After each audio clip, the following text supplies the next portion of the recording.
All right, my guest seated, Honorable Bright Edward Kojo Damoji, and his MP for Botiano English Yamanfo constituency here in the Greater Accra region. Also Eric Amwakuchum, who is an NPP parliamentary aspirant for Trobo constituency. Good morning, gentlemen. Good morning. So Eric, first of all, how is it going? It's going well. I went through vetting yesterday. Okay. Did you get a waiver? Well, by virtue of the fact that I'm yet to turn 40. Oh, okay, cool. So it's so naturally you got it. Yeah. Waivers, a rebate. Okay, so it wasn't one that the General Secretary gave you? No. Directly? Yeah. All right. Afro Bright, yes. Do you have competitors? Yes, of course. As for politics, it's about people, and people must have the opportunity to make a choice. That's very important. So how many people do you know for now who want to contest with you for the seats on your side? You see, it can be rumors, but those are rumors. Let's wait for them. But you've heard some people are interested? Yeah, very, very hot city in Accra like this. You don't expect Accra city to be. Yeah? Yes, so okay. It must be up to the tax to be able to take Accra seat. So I'm ready for them. All right.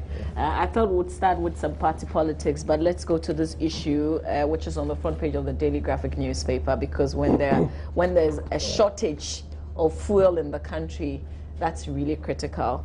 So I'll do page 16 in the Daily Graphic newspaper, where the National Petroleum Authority is calling on the President and other authorities to intervene in the settlements of validated debts owed the bulk oil distribution companies to avert shortage of petroleum products in the next few weeks. So a letter to that effect dated April 20, 2015, a copy of which is available to the Daily Graphic, said although the government had directed the Bank of Ghana to settle the authenticated claims, that directive was yet to be adhered to. And the question I've been asking myself since I saw the story was the NPA appealing for debt to be paid to the BDCs. It means that we're in a critical condition already, Honorable. Yes. Good morning, and good morning to your cherished viewers. Yes, this is a very, very important story. Story in the sense that the energy is the heart of the nation. Petroleum is key for management of this nation, and ordinarily, I don't think this is the media issue. This is a purely corporate management issue. If there's a debt for it to be paid, as the head of an institution, yours is to take the necessary measures to ensure that the debt is paid critically, because you see, sometimes we make management issues becomes political issues. If you are the head of an institution and there's a debt to be paid, you always to follow up for the debt to be paid. And that's normal for every institution, because no institution in this country or any part of this world that to be run without debt. Definitely. So, for me, depending upon the credit terms that you arrange for yourselves, some will say maybe 30 days credit, some will say 60 days credit, some will say 90 days credit. So depending upon your cash availability or cash flow, you arrange the credit days based upon how your cash flow works out. So if there are difficulties, yes, it is important for him to let the head of state or the president know that there are critical challenges that he needs to face. I even think that that is not supposed to come from him. That he should not be making the appeal? He should not be making the appeal. But who should? You have the minister who's in charge of the sector. But this is the regulator. I am saying that the regulator is under the ministry, and the minister is in charge of the ministry. So if you have any problem, we are not supposed to go to the president directly. That's my personal opinion as far as corporate governance is concerned. If you are a ministry, you are a department or institution in a particular ministry, and you have a difficulty, you must do that difficulty to your minister. That's the lie. Unless you want to prove me wrong. No. I'm just thinking. Maybe that's the point I'm trying to make. I'm going to root it because I'm just thinking the reason he will probably come out is because he's explored those options, he hasn't gotten any results. No.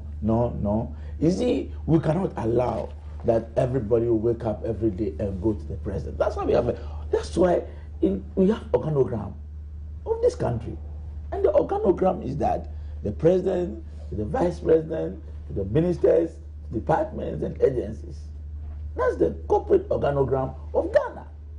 So if you are an institution under the ministry, you cannot jump to the president for the mere fact that that's the way I see it. And I think I am right. So you think that the NPA... I am not saying that the NPA was should wrong not say that. in writing a letter to all these agencies, including the presidency, to make them... I think that, yes, in my personal opinion, I think the NPA should route their concerns through the minister. Okay, very well said. Eric. But that does not stand the point that it is critical that if an institution is owing, every attempt must be made to make the payment. It's critical, especially in the area of energy, where we need these things to run this country. So if there is any difficulty with regard to the payment, the two departments or the two agencies, I'm talking about the BDCs and then the government agencies involved, must sit down and strike the deal so that we don't engage ourselves in another problems of fuel shortage again in the future. Okay. Well, I think that we've gotten to this point, and I'm actually scandalized, because I think a few months ago, when the issue of reduction of fuel prices actually came up, the government came up with an excuse that it wanted to maintain the prices of fuel at that price because it wanted to basically pay off the debt owed to the BDCs. Is that true? Now, 3, 4, 5 months, 6 months down the line, we are now here, and the government still owes the BDCs. Now, this politics of deceit and lies and not being open and transparent to the people of this country is the reason why we find ourselves where we find ourselves today. Now, I would be, scandalized to think that a government will now subject the people of this country to high fuel prices, come up with an excuse that those prices are supposed to be maintained at those at that level, just because it wants to take off the indebtedness to the BDCs, and now come back after a few months to say that we are still owing the BDCs. It's a classic example of not being open and transparent to the people of this country. Now, that is where we have issues when it comes to how committed is this particular government to alleviating the plight of the average Ghanaian. And I don't see it. And one should be asking yourself then, where has these monies gone to? If as we speak today, we are still owing the BDCs, to the point that the NPA has come out to plead. Now, for them to have come out, what it means really is that they've gone through probably all the procedures that they're meant to go through to get those monies paid. You understand? So, as far as I'm concerned, I think that I don't even know what to say because it's scandalous. For me, right? For me, and I'm sure a lot of Ghanaians, it's the possible shortage. No, but that we'll be facing us if we're not able to clear these debts. I agree. But my point is that a few months back, when Ghanaians were going out, even on the streets, telling the government to reduce the prices of fuel by virtue of the fact that prices of crude on the world market had dropped to an all-time low, what did the government say? The government came out to say that he was keeping the prices at that level because it was indebted to the BDCs and wanted to use the money to pay. And when the government gave us that 10% reduction, which in my opinion was even woefully inadequate, the perception or the impression that they created was that all our indebtedness to the BDCs have been paid. Because as far as we are concerned, even with the petroleum price index, and then what we even use today in terms of calculating how much prices we pay for fuel, there's absolutely no reason why we should be owing the BDCs. And if you're owing the BDCs, the only reason that I can look at from where I sit is that we're still having issues with our exchange rate differentials. Because as far as you're concerned, as a country, the cedi keeps depreciating. And that has clear indications as to how the economy is being managed. So you're taking it back, you know, to the bigger conversation. Yeah, to the bigger conversation, because I feel that an average Ghanaian on the street this morning would feel scandalized, especially when it comes from the government stating categorically that we want to keep prices at this level to pay off the BDCs. And whilst you were saying that, and still the Honourable MP keeps, you know, shaking his head. Yes, yes. You disagree with very, him? very much. You see, government says that they are doing that to pay the under recovery. You see, when we are taking statements from government, we should be categorical. How can government keep higher prices to pay debt? No. On daily basis, you take in more stocks. But government says that there is under recovery because we have been subsidizing fuel.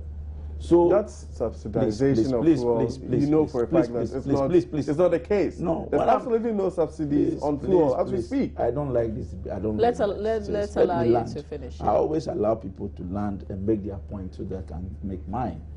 You see, so government didn't say that. How can you engage prices or keep prices to pay debt? With debt. Because in any case, if you are, it's a basic buying and selling concept. If you buy the fuel from outside, you bring in, you sell, you pay. But the difference is the under recovery in terms of sometimes exchange differential and sometimes subsidy. No, we're not enjoying any more subsidies. We're not enjoying any more subsidies. I am saying that in the past, what government says was that there was a subsidized subsidy. That is the cost differential. Government is not saying that it's keeping the price to pay debt. No. So why this appeal, and what is it that we owe the BDCs? We owe the BDCs because it's just like somebody sells, you purchase something from somebody and you have not been able to pay. It doesn't mean that it's an issue of price differential or anything. But you know the implications of that if we're not able to pay. No, I understand quite. But the point is trying to raise as if because government did not reduce the price, it means that there should not be any debt. No, it's a daily business between government and BDCs. Okay, so 30 seconds. It's a daily business. 30 seconds on this one, and then we'll have to move on to other issues. As far as I'm concerned, government should come out clearly to tell the people of this country how come we are still owing the BDCs. Okay. Because from all indications, the BDCs are not owed any monies. And if these monies are owed, let's find out exactly what time these debts were actually incurred. All right.